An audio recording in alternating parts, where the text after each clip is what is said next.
Hey everyone, and welcome back to Becoming Ultimate Masters. I am really excited for this deep dive. Oh, yeah. It's all about, finding kind of a new perspective on Christmas. Yeah. And I think it's especially perfect for our younger listeners, those of you in high school or just starting out in adulthood. Yeah, absolutely. I think this will be something that will really speak to them. Yeah. We're going to be unpacking some really powerful ideas from this YouTube video Okay. by William Donahue called 597 Christmas Within You. So put aside the presents and Santa for a minute. Right. Donahue actually challenges the whole idea of focusing on the external celebration of Christmas. Yeah. Instead, he says the real magic is about something that happens inside each of us. He kind of flips the script on the traditional Christmas story. He even calls the nativity scene a myth. Whoa. Okay, so he's not pulling any punches. No, he's not. But he doesn't just dismiss the story entirely, right? Right. He's not saying that it's meaningless. He argues that the Christmas story, even if it's not a literal historical event, is packed with symbolism that can teach us about a deep spiritual experience that's available to everyone. Spiritual experience that anyone can have. That's a big claim. It is. What does he mean by that? Well, he breaks it down in a really interesting way. He says the stable in the nativity scene actually represents the human body. Right. Specifically our minds and the shepherds. Yeah. Those are all of us trying to keep our thoughts in check like shepherds watching over their sheep. Okay, I see where he's going with this. Yeah. So if our minds are the stable, what's the in that has no room? That's the busy, thought-filled part of our minds. Okay. Donahue says it's all the worries, the anxieties, the never-ending to-do lists that crowd our minds and leave no space for something new to be born, something he calls Christ consciousness. Christ consciousness. That sounds pretty intense. Yeah. What does he mean by that exactly? Think of it as a state of being, like, unlocking a level of awareness inside yourself. Oh. It's not about being religious. It's about embodying qualities like deep compassion, unconditional love, and unshakable inner peace. So, like, if you know someone who just radiates kindness and seems to handle anything life throws at them with grace, they might be tapping into that Christ consciousness.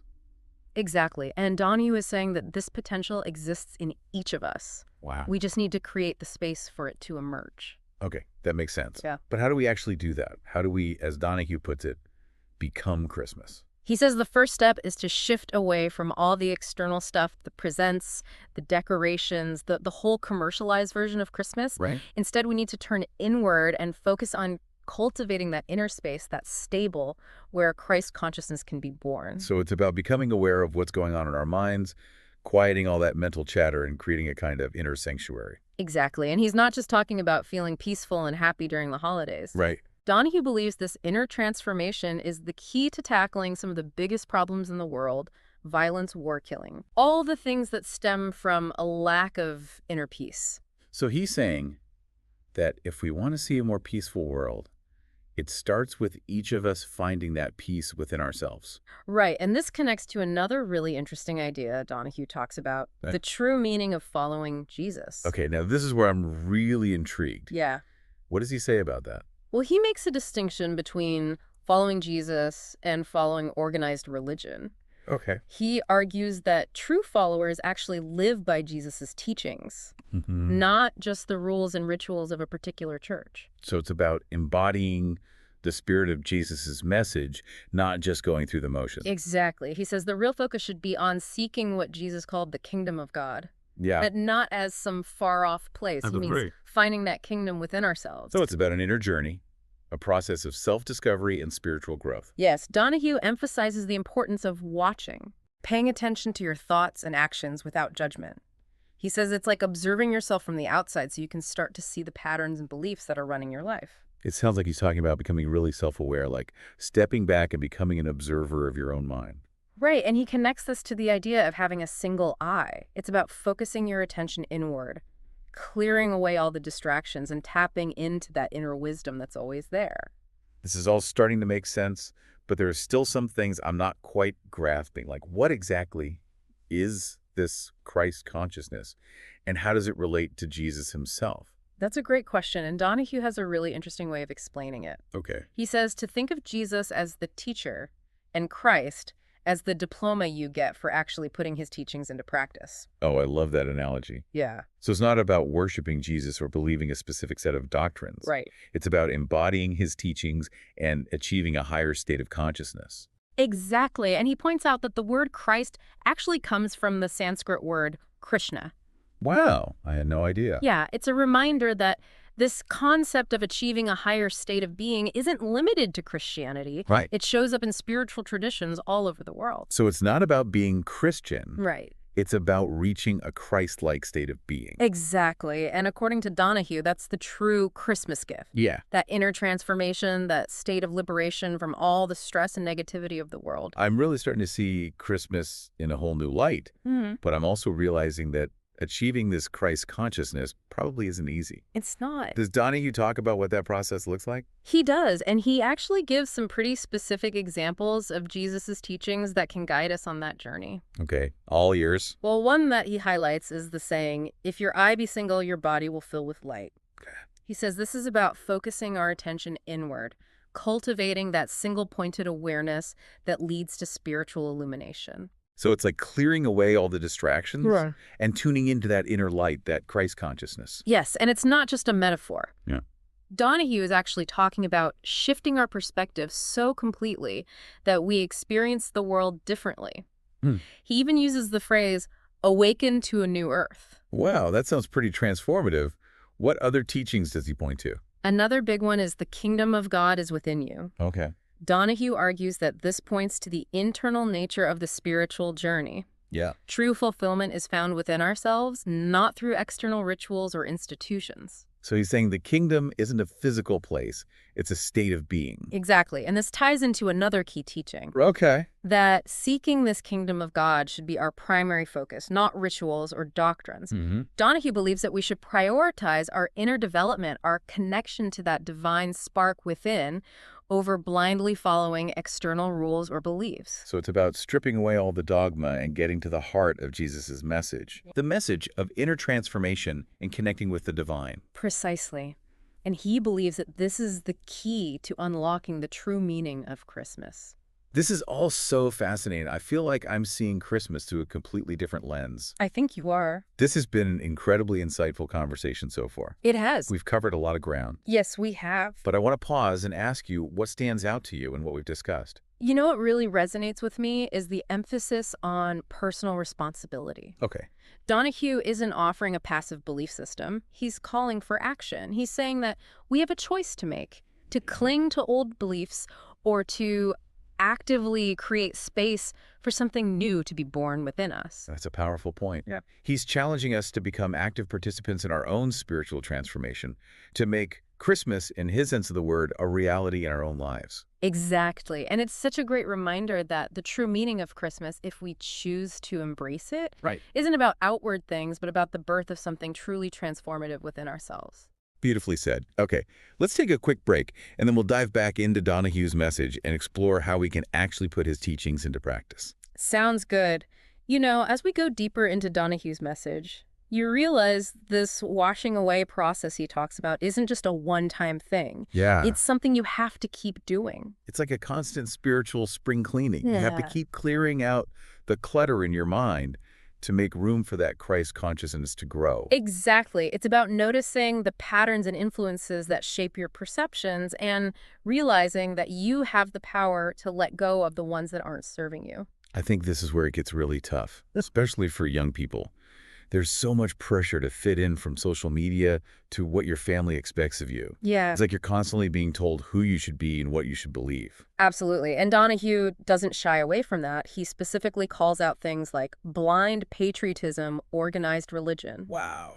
and even family pressure as potential obstacles on the path to spiritual awakening. That's pretty bold, especially during the holidays when family and tradition are such a big deal. Right. It's like he's saying, don't just blindly follow the crowd, even if it's your own family. He's urging us to question everything, to look at our beliefs and see if they actually line up with the teachings of Jesus, with that inner truth that resonates within us.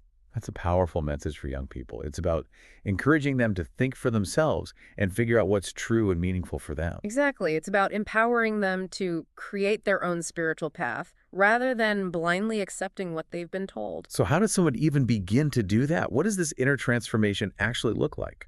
Donahue uses a pretty intense analogy to describe this process. He talks about a crucifixion, an attack against our Christ existence. Whoa, that's heavy imagery. What does he mean by that? He's talking about the pushback you might get when you start challenging the status quo, when you dare to think differently and live outside the norms of society or your family. Hmm. He says those who truly embody the teachings of Jesus, who embraces Christ's consciousness, will often face opposition from the very institutions that claim to uphold those teachings. So it's like real spiritual growth requires courage and a willingness to stand apart, even if it means facing criticism or rejection. Yes, and he points specifically to government and organized religion as sources of this resistance. Okay. He argues that these institutions often prioritize power and control over genuine spiritual growth.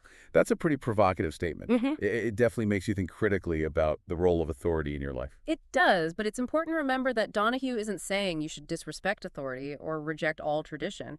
He's simply urging you to examine your beliefs and allegiances to make sure they align with your own inner truth and your commitment to living by the teachings of Jesus. So it's about discernment, about making conscious choices rather than blindly following what you've been told. Exactly. And he believes that when you truly embrace this Christ consciousness, when you align your life with the teachings of Jesus, something amazing happens. What's that? He describes it as becoming awakened to a new earth, becoming part of the light beings, the angels of light.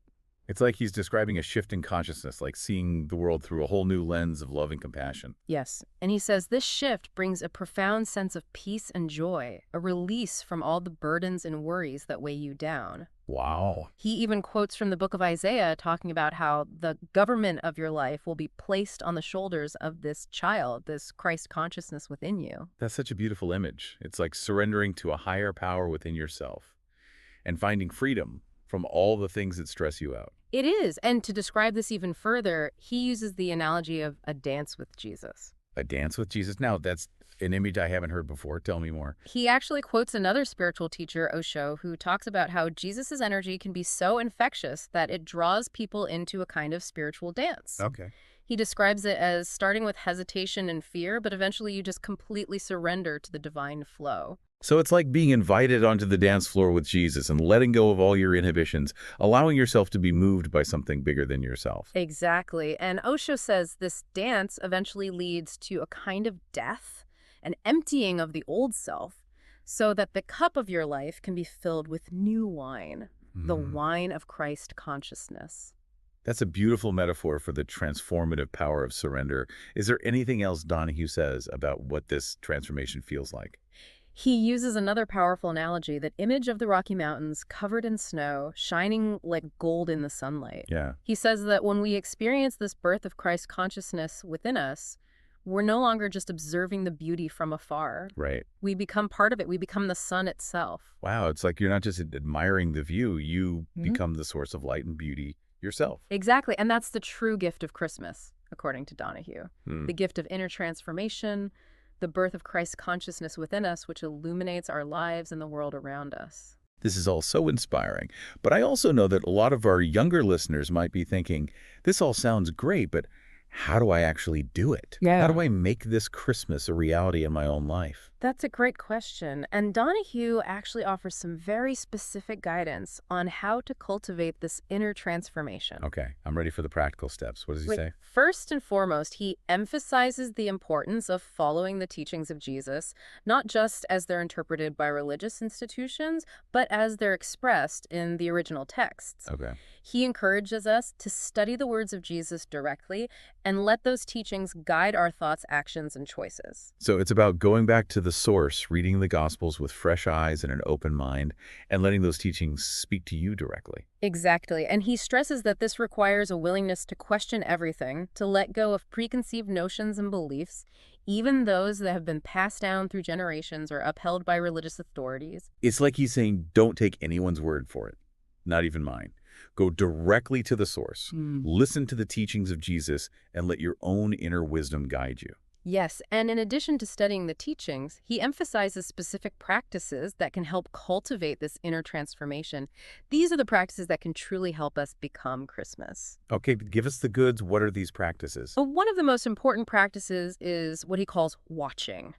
It's about paying attention to your thoughts, feelings, and actions without judging yourself. Oh, okay. He believes that the self-awareness is key to identifying and releasing those patterns and beliefs that keep you trapped in cycles of suffering. So it's about becoming more mindful, more aware of what's going on inside your own head and heart. Exactly, and he connects this practice of watching back to the teachings of Jesus, specifically the idea of the single eye. Right. He encourages us to focus our attention inward to cultivate a one-pointed awareness that can see through the illusions of the external world and reveal the truth that lies within. It's like clearing away all the distractions and tuning into that deeper level of knowing, that wisdom that goes beyond your ego. Yes, and he believes that this practice of watching and cultivating the single eye is the key to unlocking the kingdom of God within the kingdom of peace, love, and joy that Jesus spoke about. You know, it's amazing how Donahue blends ancient wisdom traditions with Christian teachings. Yeah. It's like he's creating a spiritual tapestry that draws from all these different sources. He definitely is, and it speaks to the universality of his message, the idea that the path to spiritual awakening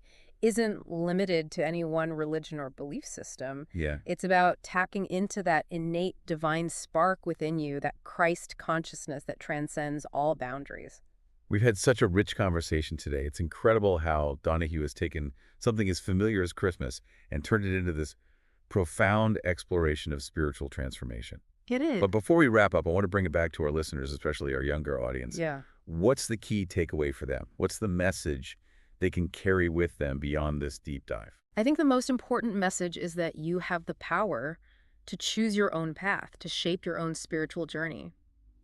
Donahue encourages you to question everything, examine your beliefs and values, and create a life that aligns with your deepest truth, with that Christ consciousness that resides within you. Beautifully said. It's a reminder that true fulfillment comes from within, from aligning yourself with that divine spark that illuminates your life and the world around you. Exactly. And it's a message that's especially relevant during this time of year as we celebrate the birth of new possibilities, both within ourselves and in the world around us. But this isn't just a Christmas message. It's something we can carry with us throughout the year. This has been an incredibly insightful and thought-provoking exploration of the true meaning of Christmas. Yes, it has. But I want to give you a chance to share any final reflections or insights that you think would be particularly meaningful for our listeners.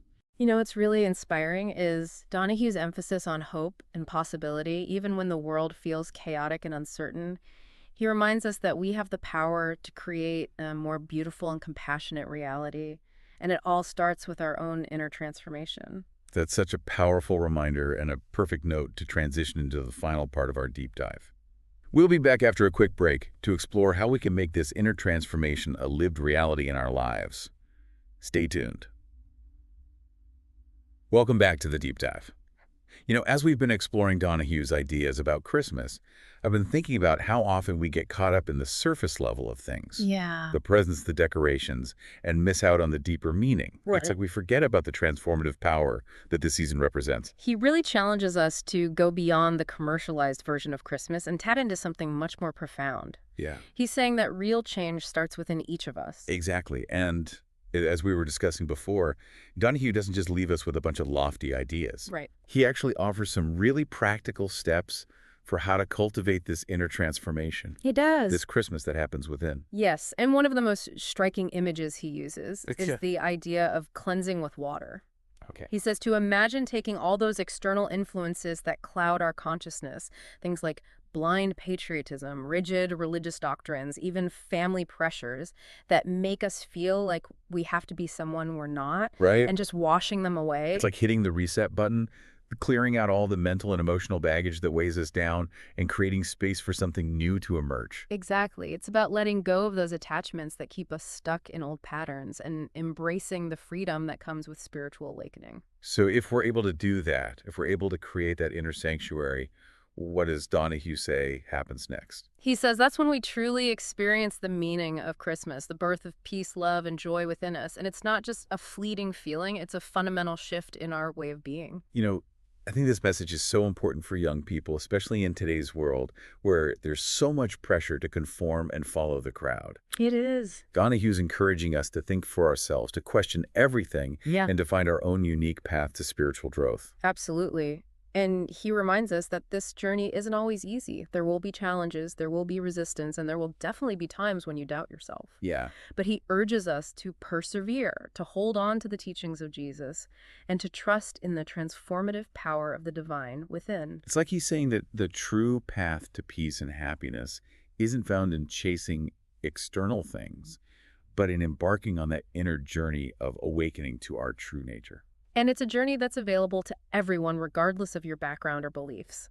Donahue emphasizes that this isn't about being religious. It's about tapping into that innate human capacity for love, compassion, and connection with something larger than ourselves. This has been such an eye-opening deep dive. It has. We've gone way beyond the typical Christmas cliches and explored the spiritual depth that this season truly represents. And I hope that our listeners, especially our younger listeners, feel inspired to embark on their own journey of inner transformation and discover that true Christmas magic within themselves. Absolutely. And to all our listeners, thank you so much for joining us on this deep dive into the meaning of Christmas. Yes, thank you. We love having you here on Becoming Ultimate Masters. And remember to check back daily for new episodes. We're always exploring fascinating topics to help you grow and learn. And if you want to take a deeper dive into these ideas, check out www.ultimatemasters.org/coaching or send us a message on WhatsApp at +2 56771324119. We're here to support you on your journey.